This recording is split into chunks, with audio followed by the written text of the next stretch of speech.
What is up, guys? Welcome back to another video, and today we are kicking off Spider-Man week because the upcoming Spider-Man Across the Spider-Verse is finally coming out Friday. I'll try to drop a review between Friday or Saturday just about my thoughts on the movie when I do get to see it, but to build up to it, I want to do overviews on every single Spider-Man movie or movie-related Spider-Man thing that has came out. So I'm going to do an overview of the Raimi trilogy, obviously today, which is what you're watching. Tomorrow is going to be the Amazing Spider-Man retrospective or overview. Then we will have the MCU Spider-Man trilogy overview. And then we will have the Spider-Man Into the Spider-Verse overview. And then maybe for fun, I might do Venom, but that's not guaranteed. But those other Spider-Man films are definitely guaranteed. So the overview are not really reviews. It's more like, how do I feel about these movies and where do they stand now? And then at the end of the overviews, or maybe at the end of Across the Spider-Verse when I do see it, I will do another video about my Spider-Man ranking. So again, very big week for the channel when it comes to Spider-Man content. But today is an overview of the Sam Raimi trilogy from 2002 to 2007, the iconic trilogy that helped push the modern-day comic book movie genre. And so how do I feel about these movies? Will I have a hot take in here? Let's find out. And let's start off with the first Spider-Man film. Now, I remember seeing this as a kid. Like, this was one of those early childhood forming movies. I remember seeing it a lot on Cartoon Network also. So, yeah, I loved this movie. It's no surprise. I love this movie. It does have its issues nowadays. I do think some things didn't age that well, but for the most part, I think Spider-Man 2002 is still a great origin story. This is a very classic story that's just telling Spider-Man's origin story, him getting bitten by the spider, Uncle Ben dying. But because this was the first time we saw this in a Spider-Man movie, or we even had a Spider-Man movie that was live action theatrical and a big Hollywood blockbuster, basically. This was basically new concepts and ideas being introduced. And obviously you have the iconic upside down raining kissing scene, and it's so crazy how we go from this Spider-Man movie, which honestly, I mean, has toned down as it is, when it comes to Spider-Man. It is very like down to earth out of all the Spider-Man movies, and that's kind of the vibe I like from the Sam Raimi trilogy, that it doesn't feel like there's world-ending stakes. You don't have what the secrecy and the agents and all that stuff that was in the Amazing Spider-Man films, which we're gonna look at another day, or you don't have it being connected to a larger franchise with a bunch of superheroes like MCU Spider-Man. This gets to kind of be its own grounded thing while having Spider-Man focus on the street level and all that stuff, and it's good at it. Green Goblin is an entertaining villain, but he's not even the weakest villain. He's probably the second best villain of this trilogy. But Green Goblin, in my opinion, is a little better in No Way Home. Now, this isn't to diss Green Goblin in the 2002 Spider-Man movie, but I feel like he has a lot more character in the No Way Home film because we get to more flesh out the two different personalities, as I just felt it was really one note with Norman and Green Goblin. But again, not a big complaint because I still enjoyed Green Goblin as a villain in the first Spider-Man film. But like I said, I felt like it could have been a little bit more interesting. Play around with the personalities a bit. There's only one scene where you're like, damn, his different personality of Green Goblin is really affecting him as Norman Osborn. But of course, we cannot talk about a Sam Raimi Spider-Man movie without talking about the cast, because as much as this movie is focused on Spider-Man, on Peter Parker, on him learning to become a hero and all that stuff, that's kind of the main gist of his origin story. It's actually a very basic superhero movie, because it's just an origin. The cast really makes this great. I wish we had more Flash Thompson in this trilogy. I think Flash Thompson could have been a great character through an arc, and as we can see with every single Spider-Man movie, they just missed the mark on Flash. The Amazing Spider-Man films, I think, were very close with Flash, except they only used him once, but we're going to talk about how they keep just fumbling the bag with Flash. Flash is such an interesting character because he is basically this jerk bully to Peter, but later on, over time, they grow to become friends. And I think that could have been great to have in the Sam Raimi Spider-Man trilogy, but we don't really get to see Flash that much in these movies. I don't even think he's in Spider-Man 2, to be honest. And he does show up in Spider-Man 3, but we're going to talk about that a little bit more later. But obviously the cast, you have the casting for Uncle Ben and Aunt May, perfect casting. Aunt May, the actress for Aunt May was great. The actor for Uncle Ben was great. Rest in peace to him. But he was such perfectly casted.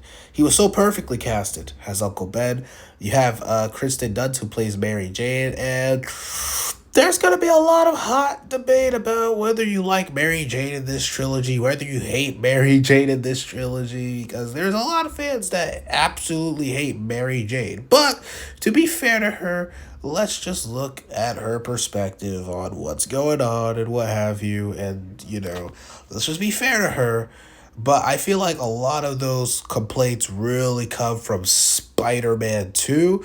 So I'm going to focus on that a little bit. But I really like Kristen Dunst as Mary Jane. I thought she was kind of great in this movie. I mean, I can't really say great. Like, she was perfectly casted as well. But I feel like, Mary Jane, there wasn't really much going on with her character in the movie. I mean, there's obviously the stuff with her dad and like her and Peter connecting over at the backyard. And obviously she's the girl that Peter really wants, but he can't really have because you have Harry and all that. So there's a little bit of a love triangle there. There's a little bit of a get the girl. It's very classical. I'm not classical. That's not a word, but it's very, what's the word I'm looking for? It's not basic, but very traditional. But at the same time, this is when these superhero movies were kind of forming. So she is just like the female love interest. There is a story going on. So I misspoke. There is a story going on with Mary Jane. But again, I feel like a lot of that stuff is focused on Spider-Man 2, which is fine, but there is enough context to the origin story for Mary Jane, or at least how her home life is, how her father is, and all that stuff. So I think that's actually kind of interesting. Another thing I kind of wish the Sam Raimi movies did was introduce Mary Jane's aunt, because Mary Jane's aunt and Aunt May are very good friends. And that would have been interesting to see in the Sam Raimi movies. Maybe Mary Jane lives with her aunt because of how toxic her home life is with her father and mother. But again, as I said, they focus more on her home life and more on how she is in Spider-Man 2. So I'm going to save a lot of what I have to say for Mary Jane in Spider-Man 2. But in the first Spider-Man movie, she was pretty okay. Like, she wasn't that bad. I don't think there wasn't anything in that movie that really where I was like, yeah, I don't like her as a character. So we will have to see if my opinion will change in Spider-Man 2 and Spider-Man 3. But yeah, I think everybody was perfectly cast. But as they all say, the hero can't be as good without his villain, and Willem Dafoe as Green Goblin is so good. I know I did say that I preferred his take on Green Goblin in No Way Home because I find that more personally interesting, but Green Goblin is just an evil son of a bitch, bro. Like, he is so entertaining to watch, and the way Willem Dafoe just plays up the craziness of the Green Goblin is so well done. It's not like Dane DeHaan in The Amazing Spider-Man 2, which, again, we'll get more in-depth into because I have a lot to say about that film as well. But yeah, overall, Willem Dafoe was great as Green Goblin. Overall, Spider-Man 1 is a very solid origin story. It's a very good movie. It's a feel-good movie also. And every time I just watch it, I just fall in love with it. It's such a classic. It might go up there as a classic film, to be honest, because this really helped push the comic book movie genre alongside X-Men.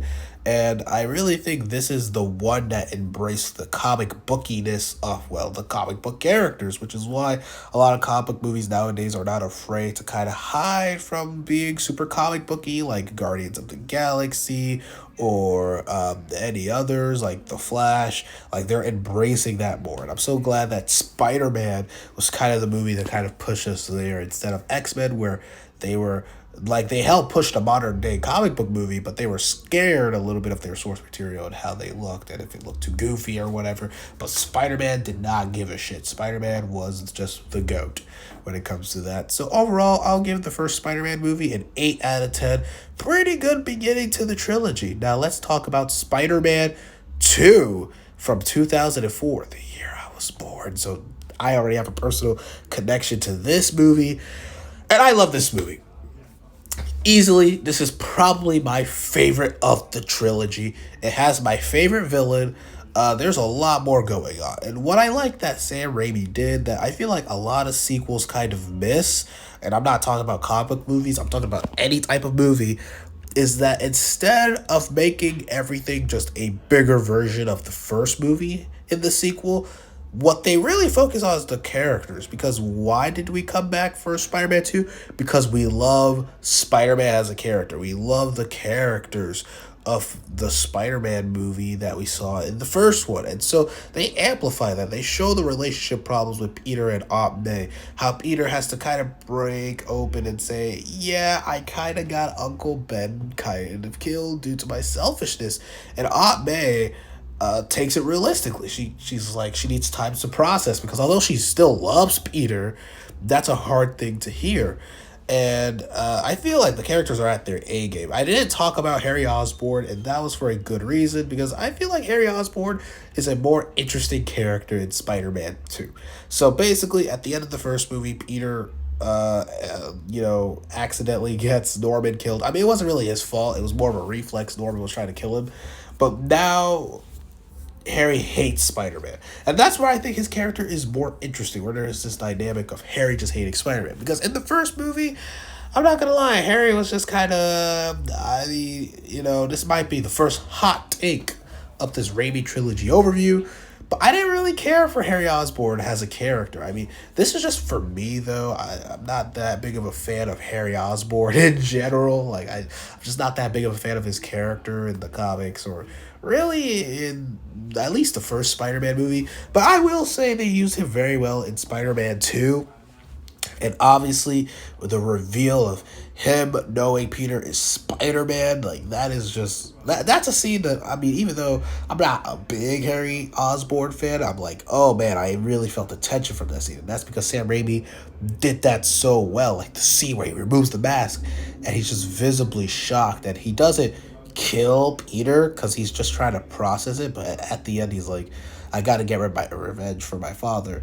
I thought that was really well handled, and I forgot for some reason when I rewatched Spider-Man 2 that he does actually get the Goblin stuff at the end of the movie. I always assumed he kind of gets it in Spider-Man 3. I mean, he does, but I always assumed that was a Spider-Man 3 thing. I did not know that was in Spider-Man 2, that he starts to find it.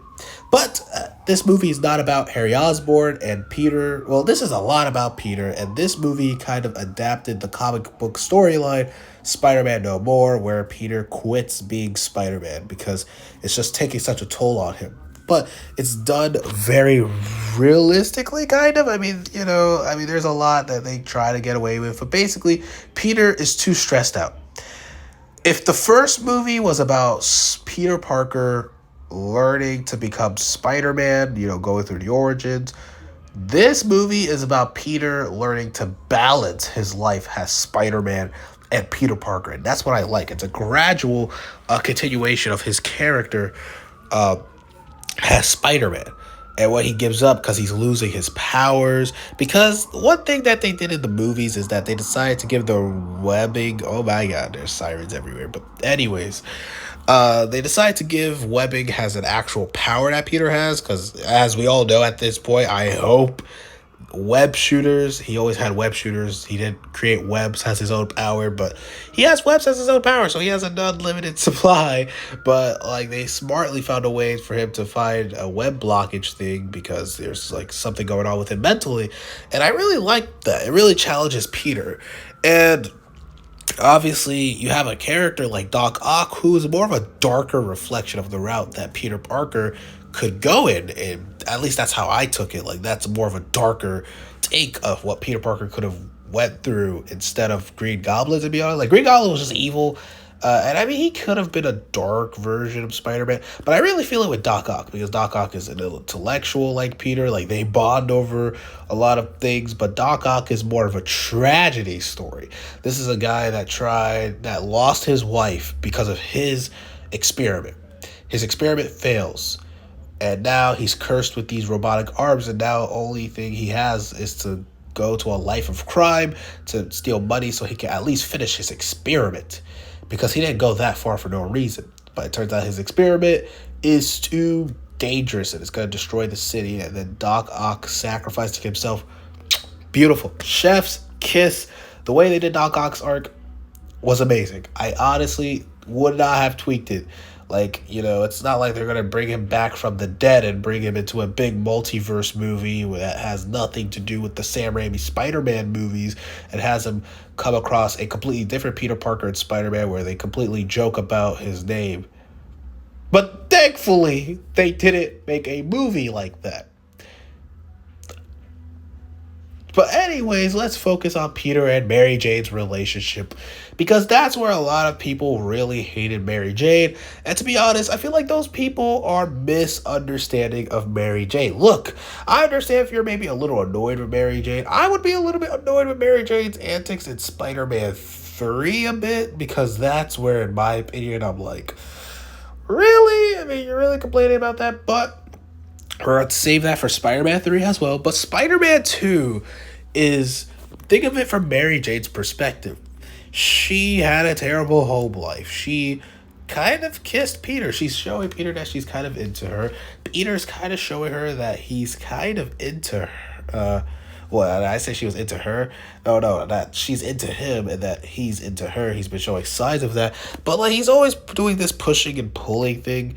And now she's like, do you love me? Do you not love me? You can't even show up to my own shows, Peter. I mean, what's going on? Like, you're giving me mixed signals. So in her perspective, Peter Parker is kind of giving her mixed signals.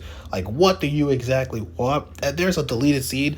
I think there's an extended cut of this movie, which I never saw before, but I have seen the scene where Mary Jane's kind of talking to her friend, and it gives more of an insight on Mary Jane's perspective on everything. And also the fact that she doesn't know that he's Spider-Man. To us, the audience, it's annoying because we know what's holding him back is him being Spider-Man. And now that he's dropping it, he's trying to get closer to Mary Jane. But from Mary Jane's perspective, she doesn't know that he's Spider-Man. So he just keeps dipping and leaving, and then he shows interest, but then he kind of pulls back, and then, it's all over the place. He's not really consistently showing if he likes her or not. So I could understand her perspective of being a little annoyed. And at the end of the movie, I took it that, she understands why Peter's like that because he's Spider-Man. And I really hoped that would have built their relationship to a marriage. But this is Spider-Man we're talking about. We know him and Mary Jane are going to have a lot of problems if the comics haven't told us a thing. So they kind of butcher it in Spider-Man 3 just a little bit, but again, we're getting ahead of ourselves. So I think the way they handled the Peter and Mary Jane relationship struggles and problems was actually extremely well handled. I think they did a pretty good job with what they were doing with Mary Jane and Peter Parker and all of that stuff. But I will say, the one string is John Jameson, the astronaut. And I know I overskipped. J.K. Simmons has J. Jonah Jameson. And that's because I also think, he was really great in Spider-Man 1. There's so many great characters. You have Betty, you have J. Jonah Jameson, and you have the New York people. So I forgot. I'm ashamed that I almost forgot that in my review of Spider-Man 1. But yeah, J.K. Simmons has J. Jonah Jameson. Perfect comic book casting. He is so well done in these movies, and I think they casted the perfect person for J. Jonah Jameson. J. Jonah Jameson is a highlight in every single one of these movies. But they finally bring John Jameson, and she now is gonna marry John Jameson, which is a little wild because this is only a couple years after the first Spider-Man movie, and they just graduated high school. But hey, a lot of people do be getting married at a very early age. But yeah, I felt very bad for John Jameson. That was where I was like, damn, you didn't really have to do John Jameson that bad, because it was clear that she wasn't into him and that she kind of only married him because she wanted to test Peter or something. But yeah, I felt like John Jameson was probably done the dirty, so I could see why people kind of didn't like what Mary Jane did with that, but again, as I said, it's understandable, at least her perspective on what Peter's going through. But yeah, Peter's mental health, I really enjoyed that exploration of his mental health, of the mental blocks that he's giving himself, and how he finally overcomes that, even though it's for a girl. But it's understandable. He finally overcomes the mental block and finally becomes Spider-Man at the end, and that was really great. I enjoyed it. I enjoyed the fuck out of this. Like, I enjoyed the fuck out of this movie, bro. Like, Spider-Man 2 is top 10 comic book movies for me. Like, it's such a well done movie. This is probably my favorite Spider-Man movie also, in my opinion. I mean, I don't know, it's between that and Into the Spider-Verse, which I'm gonna go a more in-depth review on a little later, or at least an overview of Into the Spider-Verse. But as I said, Spider-Man 2, fantastic. All the characters are at their double A game, which is insane because they were already pretty good in the first movie, but now they're even better in the second movie. So I'm going to give Spider-Man 2 a 9 out of 10. Good shit, Sam Raimi. Sam Raimi was 2-0. Could he have closed out the trilogy? Well, Spider-Man 3 is a little bit more complicated than the other two Spider-Man movies. This is a Spider-Man film that was meddled with by the studio, that Sam Raimi doesn't like himself. And honestly, this had the potential to close out the trilogy very well. For what Sam Raimi wanted to do with this movie, they could have done something really great here. He wanted Sandman as a villain, and I don't know how Harry would have fit into things, so they probably were planning Sandman and the new Green Goblin. But Sony had to get their hands in things, and this is going to be a recurring theme in terms of some of these Spider-Man films, that Sony got a little greedy, and they were like, well, Venom is a very profitable character, so you got to throw him into Spider-Man 3. And you could just tell Venom doesn't fit here. And sure, I could say Guardians of the Galaxy Volume 3 had a similar issue with Adam Warlock, where it was like, damn, you kind of have an obligation to introduce Adam Warlock in Guardians 3. But I felt like Adam Warlock fit into the story that James Gunn wanted to tell originally a little bit better. I mean, they could have done better with Adam, but at least Adam, I could say, fit into the story that they were telling. But with Venom, he is just so out of place in this third Spider-Man movie, and it goes a little bit off the walls. I mean, for me, it was funny. I don't think the symbiote stuff is cringe, and I think that's going to be the big highlight. Emo Peter Parker and all of that stuff, but, like, it didn't ruin the movie for me. I found it funny, and I found it in a way that that's how Peter sees Bad Boys or whatever, in his own, like, little nerdy perspective, that they act like that and stuff. But yeah, I mean, if we didn't get emo Peter in this, or like or was it Bully Maguire, like, we would not get the iconic meme legend that started it all. So I am thankful for that movie, but for this movie, for that. But in all seriousness, Spider-Man 3 is a mess. And although I still actually kind of like this movie, I still enjoy Spider-Man 3, it does have its flaws compared to the first two. Like, in my opinion, I felt like Spider-Man 1 was a very solid starting for a movie. It was a very good adaptation of Spider-Man for the most part. Spider-Man 2 kind of upped it a little bit, giving more human characteristics for the characters.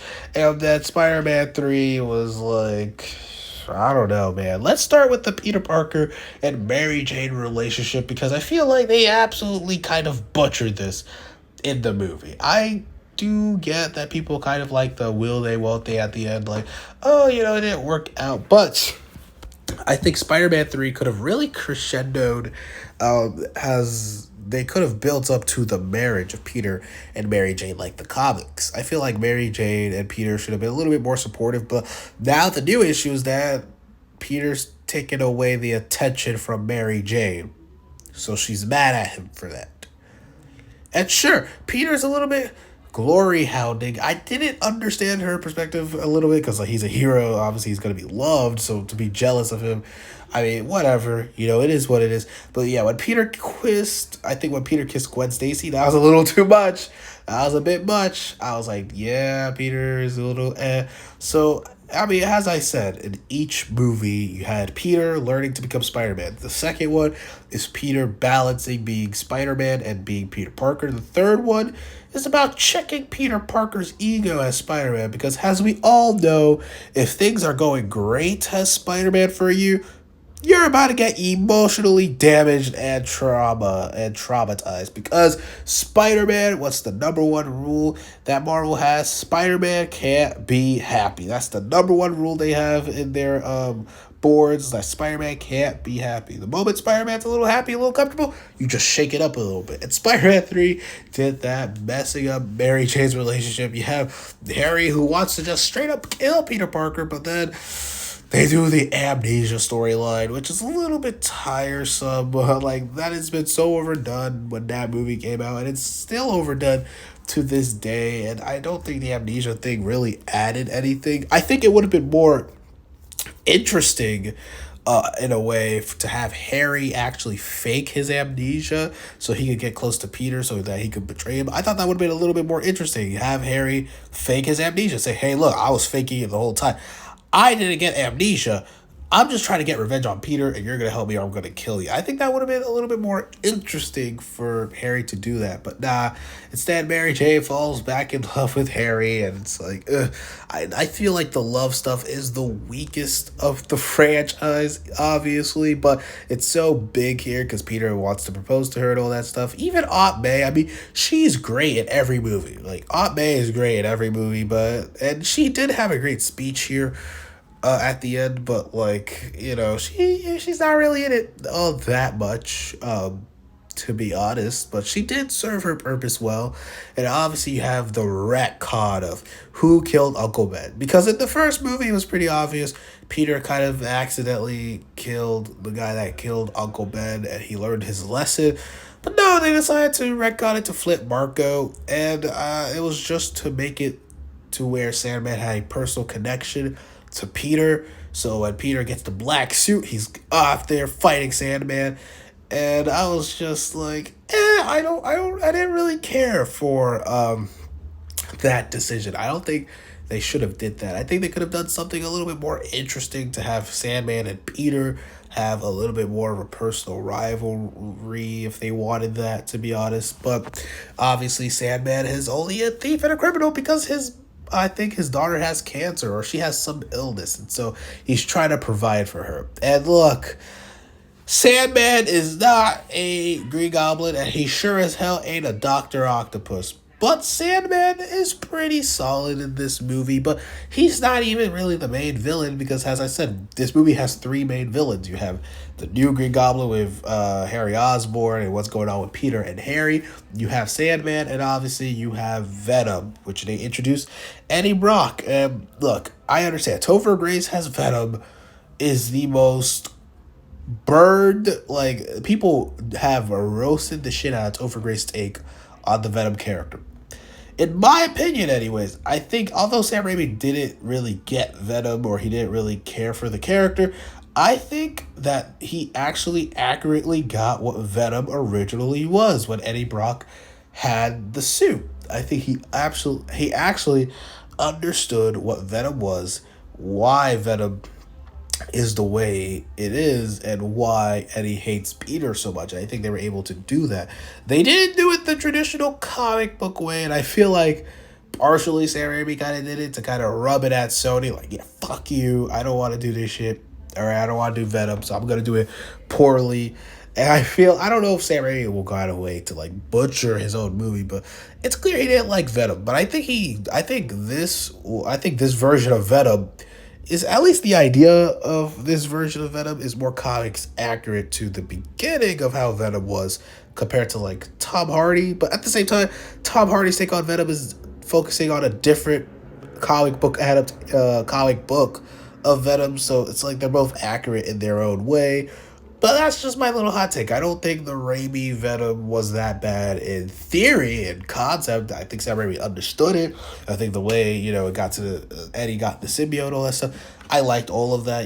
The scenes where the symbiote's enhancing Peter's anger and all that stuff. And he tries to rip it off in the bell tower. Iconic. Great. The final battle, a little convoluted, and then it leads to Harry dying, sacrificing his life for Peter. And it's this sad moment. And you do feel the sadness of it because it's like, damn, that's Peter's best friend. That's Peter's childhood best friend. Well, not maybe not childhood, but like his best friend from when he was in high school. And he just lost him. And it's kind of this sad thing, like him and Mary Jane. And I do like the ending of them keeping it ambiguous. And even No Way Home kind of keeps it. I think No Way Home doesn't keep it ambiguous. I think they kind of confirm him and Mary Jane work things out and they're together, and that could lead to maybe Mayday. But we're not gonna focus on that. We're focusing on the trilogy itself. Again, J.K. Simmons was iconic in this movie as well. There's really not a lot I can say. That's just repeating the first two things I said about the Sam Raimi Spider-Man movies. But I do think Spider-Man 3 suffers a lot from a lot of issues, a lot of problems story-wise with where they kind of went. And you could tell Sony kind of just butchered this movie. But that doesn't mean that I still didn't enjoy Spider-Man 3. So overall, Spider-Man 3 is still a 6 out of 10. It could have been a little better. I feel like Sony did mess it up. But I still enjoyed it enough. It's still a fun enough movie to kind of put on. And, I mean, it is the weakest when you compare it to the first two Sam Raimi Spider-Man movies. So, in conclusion, I love the Sam Raimi Spider-Man movies. I think they are really great, fantastic Spider-Man films. And honestly, I'm going to be real here. This is the trilogy. I think this trilogy was done very well. I think this trilogy was done consistently. And sure, the third one's a little weak. But overall, I felt like all the Spider-Man, Sam Raimi Spider-Man movies, I would play them back. If they're playing on TV, I'm going to watch them. If they're available on a streaming service, I'm going to watch them. And I binged them, I binged them 2 times. So I binged them once when watching with my niece, and she still actually heavily enjoyed the Sam Raimi Spider-Man movies. Like, she actually enjoyed it. And I was surprised because I thought she would like more of the newer stuff, but she still liked this version of Spider-Man. And I still enjoyed it. Has like a great trilogy of Peter Parker growing and maturing as a person. So overall, I thank the Sam Raimi Spider-Man trilogy for not only doing the modern day comic book movie boom, but also I thank it for launching the movie career of Spider-Man as a film franchise. But the next time we see the web slinger, the next time we're going to focus on an overview, it's not going to be Tobey Maguire. We're going to be talking about Andrew Garfield, and we're going to mostly kind of more talk about how Sony absolutely butchered the Amazing Spider-Man franchise and that they maybe were planning a little too much. But until then, I'll see you guys in the next video. Peace.